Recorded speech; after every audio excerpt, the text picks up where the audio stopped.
Hello and welcome to this new video on how to get Dropbox files on your computer. So if you are new here, subscribe and press the notification bell icon so you don't miss any upcoming further videos. Now let's get started.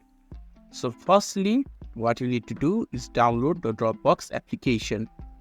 And when the installation process is completed, you just have to open the Dropbox application and you need to proceed through the instruction provided by Dropbox and complete the setup of the Dropbox in your PC.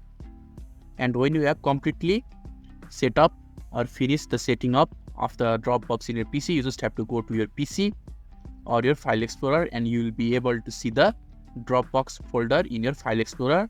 And when you open it, you will be able to see all the files that was included in your Dropbox web application. So this is how to get Dropbox files on your computer. So if this video is helpful to you, don't forget to leave a like button. Thank you.